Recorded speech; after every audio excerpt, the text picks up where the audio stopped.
राजकीय कला महाविद्यालय कोटा के बीए पार्ट सेकंड के हिंदी साहित्य के छात्रों का आज इस कक्षा में हम एक बार फिर स्वागत करते हैं। छात्रों, हम आजकल बातचीत कर रहे हैं फिल्म पत्रकारिता। आजकल हम फिल्म पत्रकारिता पर, उसके इतिहास पर प्रकाश डालने की कोशिश कर रहे हैं। पिछली कक्षा में हमने आपको बताया कि एक फिल्म पत्रकार में या एक फिल्म पत्रकारिता में किन किन गुणों का होना आवश्यक है, किन किन बातों का ध्यान रखा जाना चाहिए। हमने आपको ये स्पष्ट करने की कोशिश की कि जो फिल्म पत्रकारिता है वो एक जो दूसरी जो पत्रकारिताएं हैं उनसे थोड़ा सा अंतर रखती है, क्योंकि फिल्म पत्रकारिता का जो पाठक वर्ग है वो एक अलग प्रकार का है, वो सिनेमा प्रेमी है। यहां पर हमने ये भी जिक्र किया था कि फिल्म पत्रकारिता में समय का बड़ा ध्यान रखा जाता है। एक पुस्तक की समीक्षा करना अलग बात होती है, उसमें थोड़ा वक्त भी लग जाए तो ऐसी कोई ज्यादा दिक्कत नहीं होती है, लेकिन एक फिल्म पत्रकारिता में अगर हम देखें तो समय का बड़ा महत्व होता है। क्योंकि मान लीजिए कोई नई फिल्म रिलीज होती है, उसके बारे में पाठकों तक जो जानकारी पहुंचनी चाहिए वो जो उसका प्रथम शो होता है, जैसे प्रथम शो होता है उसका, उस पहले शो के बाद में जो फिल्म पत्रकार है वो उसके बारे में समीक्षा लिखना प्रारंभ कर देता है। उसका प्रयास ये रहता है कि दूसरे दिन सुबह सवेरे जो समाचार पत्र लोग पढ़ते हैं उनके माध्यम से, उन समाचार पत्रों के माध्यम से फिल्म के बारे में जानकारियां, जो सामान्य सी जानकारियां हैं वो पहुंच जानी चाहिए। तो ये जो पत्रकारिता होती है, फिल्म पत्रकारिता, ये आप देखिए एक पाठक और सिनेमा के बीच में एक बहुत गहरा सा रिश्ता स्थापित करने की कोशिश करती है। फिल्म के बारे में जानकारी देती है तो उस जानकारी को लेकर के जो फिल्म का, जो सिनेमा का जो दर्शक वर्ग है वो फिल्म देखने के लिए जाता है। लेकिन ये जानकारी तुरंत प्रभाव से दर्शकों तक पहुंचना आवश्यक है।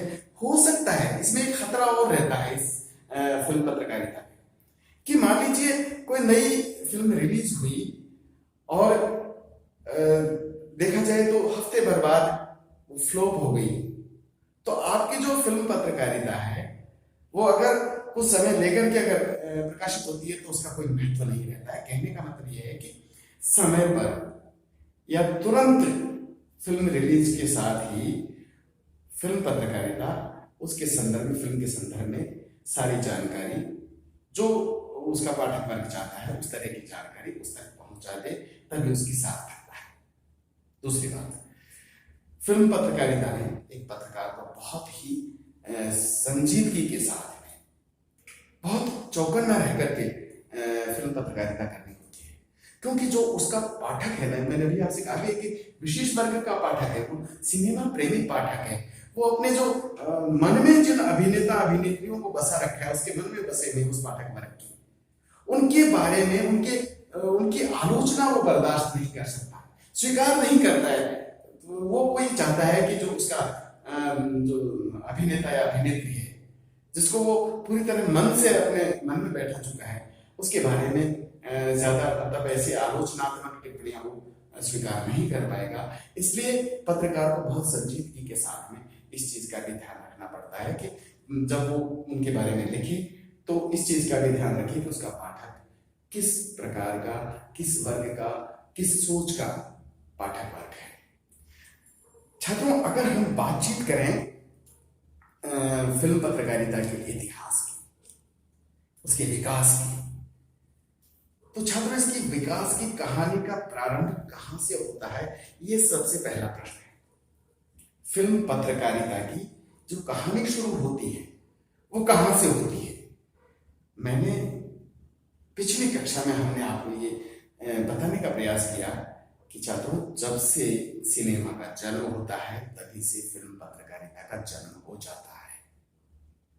अब मैं आपको बताऊं कि जैसे मैंने बताया था आपको कि जो फ्रांस के लूमियर बंधु थे, उनकी फिल्मों का प्रदर्शन सबसे पहले पेरिस में एक कैफे में हुआ सन 1895, और उसके बाद में लूमियर बंधुओं के जो एजेंट थे वो उनकी फिल्मों को लेकर के लूमियर बंधुओं की फिल्मों को लेकर के भारत सहित दूसरे देशों में भी पहुंचे, वहां जाकर के उन्होंने उनकी फिल्मों का प्रदर्शन किया। एक साल बाद ही भारत में 1896 में उनकी फिल्मों का प्रदर्शन वाटसन होटल में मुंबई में हो गया था। इसी तरह से रूस में भी फिल्मों का प्रदर्शन हुआ। तो वहां पर रूस में एक कथाकार है जो बहुत चर्चित, बहुत लोकप्रिय कथाकार रहे हैं, मैक्सिम गोर्की। उस जमाने में उनको इतनी ख्याति नहीं मिली थी एक कथाकार के रूप में। वो एक वहां के स्थानीय समाचार पत्र था, उसमें एक रिपोर्टर के रूप में काम करते थे।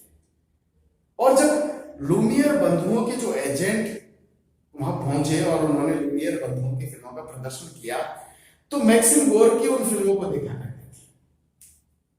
उन फिल्मों का प्रदर्शन या उन फिल्मों को देखते थे और उनके बारे में, फिल्मों के बारे में जो अपना स्थानीय समाचार पत्र था वहां का, जिसमें वो रिपोर्टर थे, उसमें समीक्षात्मक टिप्पणियां लिखा करते थे। यानी कि फिल्म के संबंध में प्रथम समीक्षात्मक टिप्पणी सबसे पहले प्रकाशित हुई रूस में। सबसे पहले प्रकाशित हुई रूस में। इस दृष्टि से मैक्सिम गोर्की भी दुनिया का पहला फिल्म समीक्षक माना जा सकता है।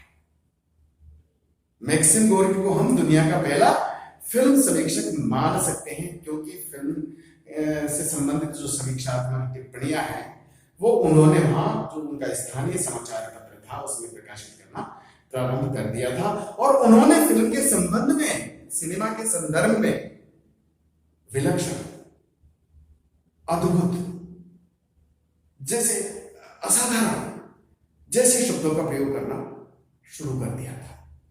फिल्म के संबंध में विलक्षण शब्द का प्रयोग हुआ, असाधारण शब्द का प्रयोग हुआ, और वो ऐसे शब्दों का प्रयोग किया किसने? मैक्सिम गोर्की ने।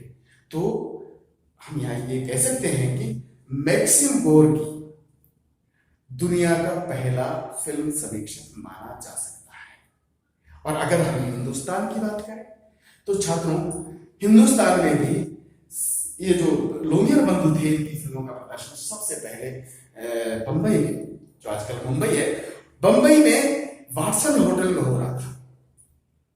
और वहां वाटसन होटल में जब फिल्मों का प्रदर्शन हो रहा था तो उन फिल्मों के बारे में टाइम्स ऑफ इंडिया प्रतिदिन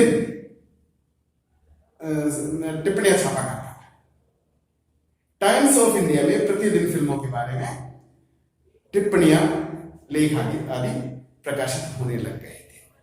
तो अगर समाचार पत्र की दृष्टि से देखा जाए कि पहला समाचार पत्र कौन सा था जिसने फिल्म समीक्षा लिखी है फिल्मों के बारे में, तो भाई इसमें हिंदुस्तान की बात करें तो वो था टाइम्स ऑफ इंडिया। तो टाइम्स ऑफ इंडिया वो समाचार पत्र है, वो पहला समाचार पत्र है जिन्होंने फिल्म से संबंधित जानकारियां पाठकों तक पहुंचाने का कार्य किया था। ठीक है। अब यहां एक बात और करेंगे कि फिल्म की जो ये पत्रकारिता है, ये एक साधारण प्रकार की पत्रकारिता रही है और शुरू से लेकर आज तक उसका वही स्वरूप हमको देखने को मिलता है। क्योंकि ये जो पत्रकारिता है, फिल्म की पत्रकारिता है, ये सनसनीखेज, मसालेदार और चटपटी खबरों को पाठक तक पहुंचाती है। सनसनीखेज, मसालेदार और चटपटी खबरों को पाठक तक पहुंचाती है। और यहां तक कि इसमें गप्प पत्रकारिता का भी बहुत ज्यादा दखल हो चुका है। जैसे पिछली कक्षा में मैंने आपको बताया था गॉसिप पत्रकारिता का, उसमें मैंने बताया था, जैसे एक शब्द वो बार बार प्रयोग करते हैं, सुना है फला अभिनेता और फला अभिनेत्री, मतलब उनके बारे में, उनकी व्यक्तिगत जीवनी के बारे में, ये सुना है शब्द का प्रयोग करके वो करते हैं। तो यहाँ पर जो गॉसिप पत्रकारिता है इसका दखल बढ़ जाता है। तो ये जो फिल्म पत्रकारिता है, ये प्रारंभ से लेकर के अब तक कुछ इसी तरह की चटपटी, सनसनीखेज, मसालेदार खबरों को पाठकों तक पहुंचाती रही है। और इसमें उनका ये स्वार्थ छिपा हुआ है कि ऐसी खबरें पहुंचा करके वो अपनी प्रसार संख्या बढ़ा रहे हैं। इतना ही नहीं, ये जो इसमें जो पत्रकारिता का जो स्वरूप सामने आया है, उसमें एक और स्वरूप सामने आ रहा है कि ये जो महंगे ग्लॉसी पेपर के माध्यम से सीने तारिकाओं के अश्लीलता भरे चित्रों को छाप कर अपनी प्रसार संख्या बढ़ाने में लगी हुई है ये पत्रकारिता, फिल्म पत्रकारिता, और वो अपनी प्रसार संख्या बढ़ाती है, यही उनका प्रॉब्लम है। आज तक कुछ पत्र पत्रिकाओं को छोड़ करके लगभग सभी पत्र पत्रिकाएं इसी तरह का कार्य कर रही है। किसी भी पत्रकारिता में कुछ एक पत्र पत्रिकाओं को छोड़ दें तो किसी भी अखबार में या पत्रिका में ये नहीं छपता कि फिल्म में किस तरह की तकनीक होनी चाहिए, किस तरह की भाषा का प्रयोग किया जाना चाहिए, किस तरह का गीत होना चाहिए, किस तरह का संगीत होना चाहिए। इस तरह की जो सामग्री है वो पाठक वर्ग तक नहीं पहुंचा पा रहे हैं। कुछ एक पत्रिकाओं को छोड़ दें तो कोई भी पत्र पत्रिका ये नहीं बता पा रहा है, ये नहीं बताने का प्रयास करता है कि फिल्म का निर्माण कैसे होता है, एक अभिनेता अभिनेत्री को किस तरह से डायलॉग बोलना होता है, उन्हें किन किन बातों का ध्यान रखना पड़ता है, तब जाकर के वो पर्दे पर आपके प्रिय चहेते कलाकार बन पाते हैं। इस तरह की जो बारीक बारीक चीजें हैं, जो जानकारियां हैं, अगर श्रोता तक पहुंचेगी तो छात्र निश्चित रूप से उसका फायदा, अगर पाठक वर्ग तक पहुंचेगी तो छात्र निश्चित रूप से उसका फायदा आम आदमी को पहुंचेगा। आप जैसे जो छात्र छात्राएं हैं जिनमें बहुत सारी प्रतिभाएं छुपी हुई है, उन प्रतिभाओं को निखार तभी मिल पाएगा जब आपको उसकी बेसिक जानकारी होगी कि फिल्म में जब एक अभिनेता या अभिनेत्री संवाद बोलते हैं तो संवादों में भाषा में कहां पर स्ट्रेस डालना होता है, कहां पर शब्द को छोड़ना होता है, कहां पर उस भाषा में मतलब जो एक लोच पैदा करने वाली बात होती है वो कैसे की जाती है, कैसे संवाद बोले जाते हैं, किन शब्दों का प्रयोग किया जाता है, ये सारी जानकारी अगर आप तक पहुंचेगी तो आप उसमें से बहुत सारी चीजें सीखेंगे और वो आपके व्यक्तित्व के निर्माण में बहुत सहायक सिद्ध होगी। लेकिन इस तरह की पत्रकारिता का आज अभाव है। प्रारंभ से लेकर के आज तक फिल्म पत्रकारिता साधारण सी सूचनाएं देने का काम कर रही है। मानते हैं कि इसका पाठक वर्ग भी गंभीर पत्रकारिता स्वीकार नहीं कर पाता है क्योंकि वो सिनेमा प्रेमी है। समाचार पत्र और पत्रिकाओं में स्तंभ छपते हैं फिल्मों को लेकर के, पाठक उनको पढ़ते भी हैं, लेकिन पाठक जिस तरह की सूचना चाहता है वो सूचना उनको मिलना आवश्यक हो जाती है और वो जैसे उनको ये सूचनाएं विज्ञापनों के जरिए नहीं मिल पाती है। जैसे कोई नई फिल्म रिलीज होती है तो उस फिल्म में कहानी क्या है, किस तरह की कहानी है? उसके पात्र कौन कौन से हैं, उसमें भाषा किस प्रकार की है, वो क्या संदेश देती है, गीत किस प्रकार का है, संगीत किस प्रकार का है, इन सारी जानकारियों के लिए वो लालायित रहता है और वो विज्ञापनों के जरिए उसको नहीं मिल पाती है। तो ये कार्य कौन कर रही है? फिल्म पत्रकारिता। ये कार्य कौन कर रही है? फिल्म पत्रकारिता सामान्य सी जानकारी उसको उस तक परोसने का कार्य कर रही है। जबकि बहुत कम पत्रिकाएं हैं जिनमें सिनेमा का जो प्रभाव है, सिनेमा के जो निर्माण की कहानी है, इस तरह की सामग्री बहुत कम पत्रिकाओं में हमको पढ़ने को मिलती है। इसलिए अगर पत्रकारिता के इतिहास की कहानी को अगर हम देखें तो 1930 के आसपास एक साप्ताहिक पत्रिका छपती थी, फिल्मलैंड। फिल्मलैंड पत्रिका में कुछ लेख इस तरह के प्रकाशित हुए जिनमें फिल्मों का समाज पर प्रभाव किस प्रकार पड़ा है, इसको लेकर के कुछ लेख प्रकाशित हुए। यानी कि थोड़ा बहुत, अब आप देखिए 1930 में भी यह स्पष्ट हो गया था कि सिनेमा का समाज पर प्रभाव पड़ रहा है और समाज को किस तरह से ये प्रभावित कर रहा है। इस बारे में जो लेख थे वो 1930 में जो साप्ताहिक फिल्म पत्रिका थी फिल्मलैंड, उसमें इस तरह के लेख प्रकाशित होने लगे थे। बाकी शुरू से लेकर अब तक फिल्म पत्रकारिता साधारण सी सामान्य सी जानकारी पाठकों तक पहुंचाती है। हाँ, 1960 के आसपास ये प्रयास जरूर हुए कि कुछ गंभीर लेख, फिल्मों से संबंधित कुछ गंभीर लेख पाठकों तक पहुंचाए जाए, लेकिन उसमें पूरी तरह सफलता नहीं मिल पाई। उसमें भी पूरी तरह से सफलता नहीं मिल पाई है। आज भी जो फिल्म पत्रकारिता है वो अपने पाठक वर्ग को एक सामान्य सी जानकारी ही देने का प्रयास कर रही है। उसका ये दायित्व है। आज के समय में तो विशेष रूप से आप जैसे छात्रों के लिए ये दायित्व बन जाता है कि फिल्म की बारीकियों, उससे संबंधित तकनीक को, उससे संबंधित व्याकरण को आप तक पहुंचाया जाए। तो निश्चित रूप से आज का जो युवा वर्ग है, जो सिनेमा प्रेमी है, पूरा समाज, पूरी दुनिया सिनेमा प्रेमी है। मैं आपको बता दूं कि रूस में तो साहित्य का कोई ऐसा उपन्यास नहीं है जिस पर फिल्म न बने।